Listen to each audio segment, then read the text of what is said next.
Monsieur Jayatilleka. Merci.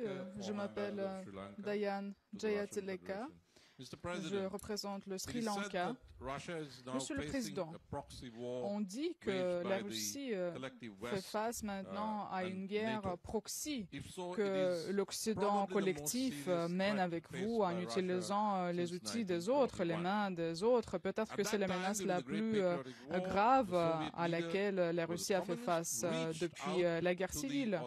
Parce que à l'époque, la guerre civile a éclaté et le communisme, les communistes, les pouvoirs de l'URSS voulaient créer un front plus élargi pour défendre la Russie. Pouvez-vous dire que vous pourriez, de façon semblable, revenir à cet héritage, par exemple à l'héritage de 1917, pour utiliser cet héritage ancien qui pourrait être utile, par exemple l'héritage de l'Armée rouge? Pourriez-vous utiliser l'aide des éléments communistes, pour peu nombreux qu'ils soient? Ma position, c'est que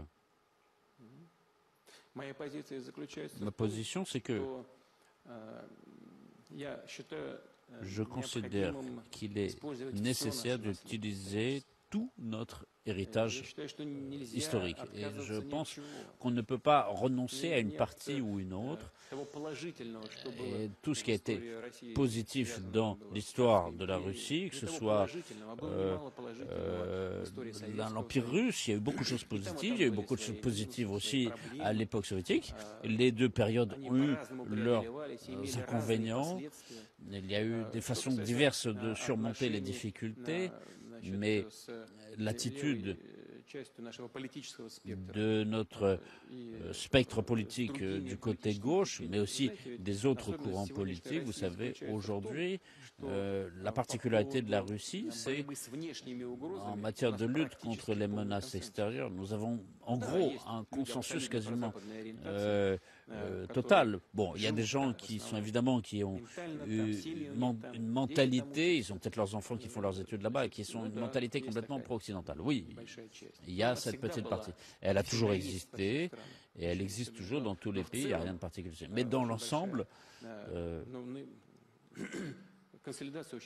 il y a un phénomène de consolidation indépendamment des teintes politiques et des considérations en matière de développement de la Russie. Oui, il y a des communistes qui considèrent qu'il faut tout nationaliser,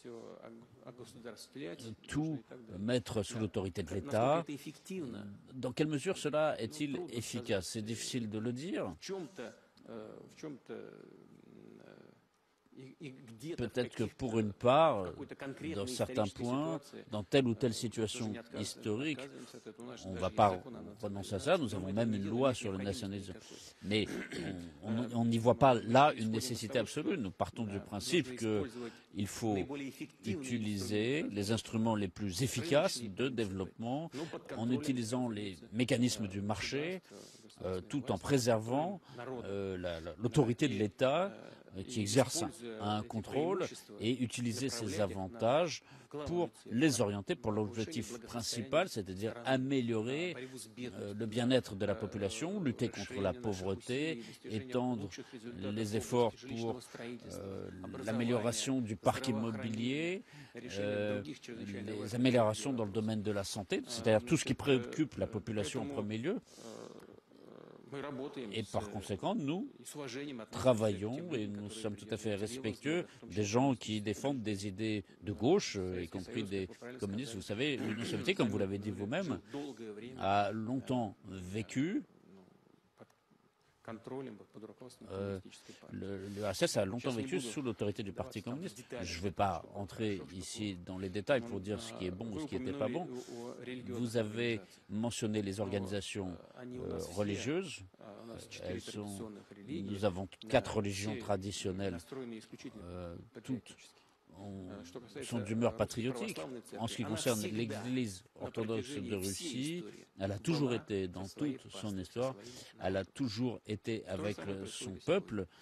Et du côté de l'État russe, la grande différence qu'on a aujourd'hui dans les relations avec les différentes confessions, les confessions traditionnelles, ce n'est pas seulement de façon extérieure, mais on n'interfère pas dans la vie interne des religions. D'ailleurs, elles sont peut-être beaucoup plus libres que dans la plupart des pays qui se disent démocratiques. Nous n'exerçons jamais de pression.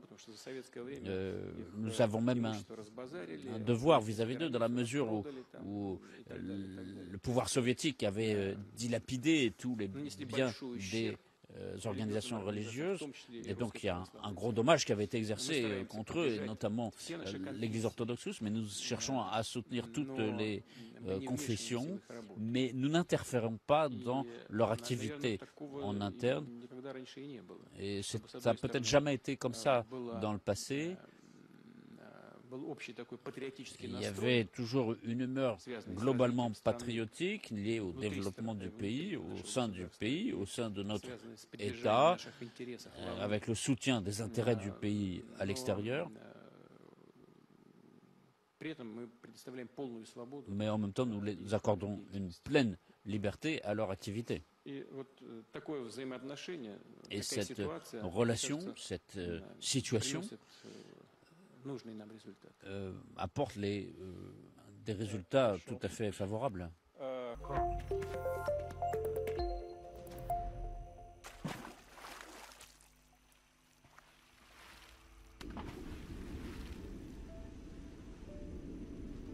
Afrique Média. Le monde, c'est nous.